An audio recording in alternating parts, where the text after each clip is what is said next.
అధికార భాషగా తెలుగు అధికార భాషా సంఘం. పరిపాలన నిర్వహించడానికి అధికార భాష అనేది అవసరం. రాష్ట్ర రాజకీయ పరిపాలన న్యాయ సంస్థల్లో వ్యవహరించే భాషను పూర్వం రాజభాష అనేవారు. ఇప్పుడు అధికార భాష అంటున్నారు. ప్రాకృత భాషలో హలుని గదా సప్తశతిలో తెలుగు మాటలు, తెలుగు పాటలు ఉన్నట్టు తెలుస్తుంది. హలుని రాసినటువంటి గదా సప్తశతిలో తెలుగు మాటలు, తెలుగు పాటలు ఉన్నట్లుగా తెలుస్తుంది. అమరావతి స్తూపంలో కనబడే నాగభూ శబ్దమే తొలి తెలుగు పదము. తెలుగుకు అధికార ప్రతిపత్తి కల్పించి దాని అభివృద్ధికి దోహదం చేసేది తూర్పు చాళుక్యులు. విజయనగర రాజుల కాలంలో తెలుగు అధికార భాషగా ఉండేదని రాయవాచకం విశ్వనాథనాయనం గారి స్థానాపతి వల్ల తెలుస్తుంది. విజయనగర రాజుల కాలంలో తెలుగు అధికార భాషగా ఉండేదని రాయవాచకం విశ్వనాథనాయనం గారి స్థానాపతి వల్ల తెలుస్తుంది. తెలుగులో స్థానిక చరిత్రలు, స్థల వర్ణనలు గ్రంథస్థం చేసింది కల్నల్ మెకంజీ. బాపట్లలో ఆంధ్ర మహాసభ జరిగిన సంవత్సరం 1913 సంవత్సరం. లాలా లజపతిరాయ్ పంజాబ్ ఉద్యమం, బాలగంగాధర్ తిలక్ మహారాష్ట్ర ఉద్యమం, బాబు రాజేంద్ర ప్రసాద్ బీహార్ ఉద్యమం, రవీంద్రనాథ్ ఠాగూర్ బెంగాల్ ఉద్యమం, ఆంధ్ర మహాసభ ఆంధ్రోద్యమం.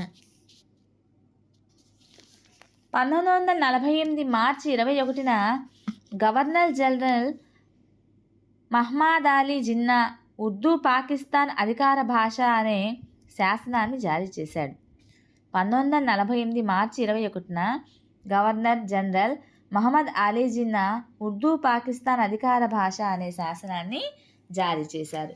బెంగాలీ భాష మాట్లాడే తూర్పు పాకిస్తాన్ ప్రజలు దీన్ని వ్యతిరేకించారు. బెంగాలీ భాషను తూర్పు పాకిస్తాన్ అధికార భాషగా అమలు చేయాలని 1952 ఫిబ్రవరి 21న ఢాకా విశ్వవిద్యాలయంలో విద్యార్థులు ఆందోళన చేశారు. యునెస్కో ఈ సందర్భంగా ఫిబ్రవరి 21న అంతర్జాతీయ మాతృభాషా దినోత్సవాన్ని జరపాలని నిర్ణయించింది. ప్రాంతీయ భాషలను అధికార భాషలుగా స్వీకరించడానికి రాష్ట్రాలకు అధికారం ఇచ్చినటువంటి రాజ్యాంగ అధికరణ 345వ అధికరణ. తెలుగు భాష అధికార భాషగా ఉండాలని 9 సార్లు అసెంబ్లీలో ప్రతిపాదించింది వావిరాల గోపాలకృష్ణయ్య గారు.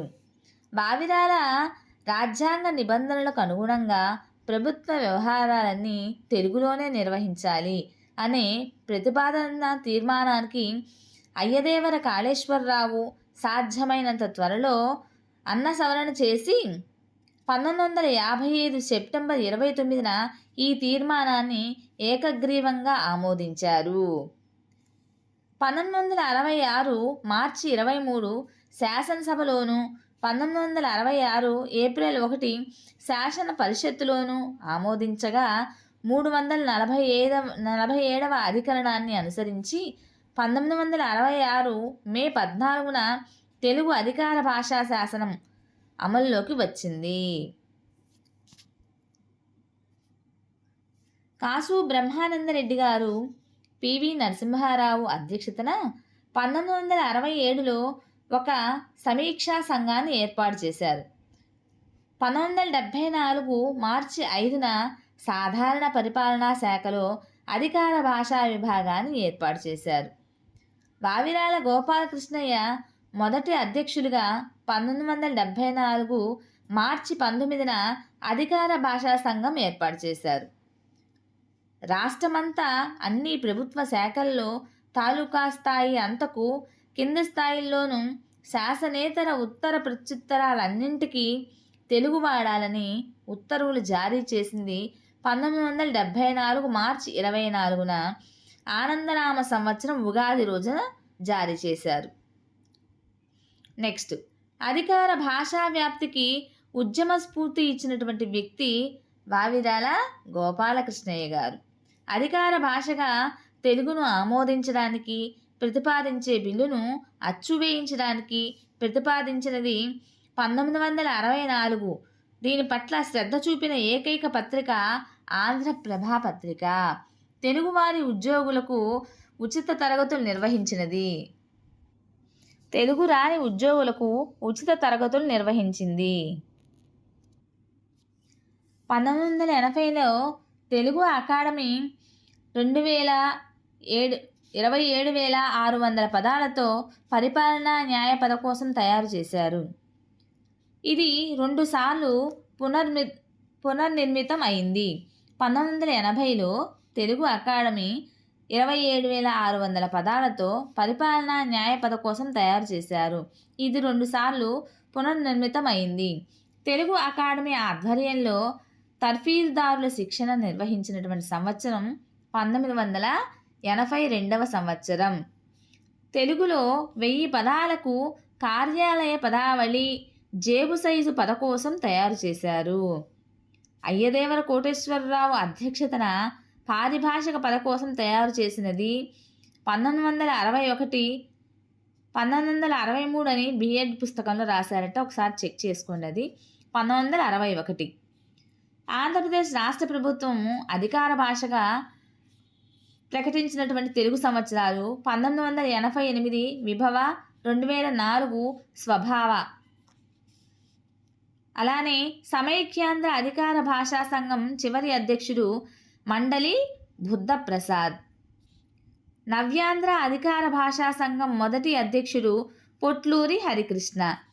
అధికార భాషా సంఘం ఏపీ ప్రస్తుత అధ్యక్షుడు యార్లగడ్డ లక్ష్మీప్రసాద్. తెలంగాణ దేవులపల్లి ప్రభాకర్ రావు. జిల్లాల్లో విస్తృత పర్యటన జరిపి కార్యాలయాల్లో టైపిస్టులకు శిక్షణ ఇచ్చి తెలుగు అమలుకు విశేష కృషి చేసినది నండూరి రామకృష్ణమాచార్యులు. పెద్ద పెద్ద పట్టణాలలో సభలు నిర్వహించి 3 నిమిషాలు ఆంగ్ల పదాలు ఉపయోగించకుండా తెలుగులోనే మాట్లాడడం అనే పోటీలు నిర్వహించింది పరుచూరి గోపాలకృష్ణ గారు. అధికార భాషా సంఘం కార్యాలయాల్లో పాటించవలసిన 6 సూత్రాలు ప్రవేశపెట్టినది 1988 అక్టోబర్ 28న నవంబర్ 1 నుండి అమల్లో చేసింది. ఆర్ కాలెట్టిల్ 1935 బ్రిటిష్ పరిపాలన అంతమై ఆంధ్రులకు ప్రత్యేక రాష్ట్రం ఏర్పడిన నాడు వారి భాషలోనే పాలనా వ్యవహారాలను సాగించడానికి ప్రయత్నం చేయాలి అని నిర్వచించారు.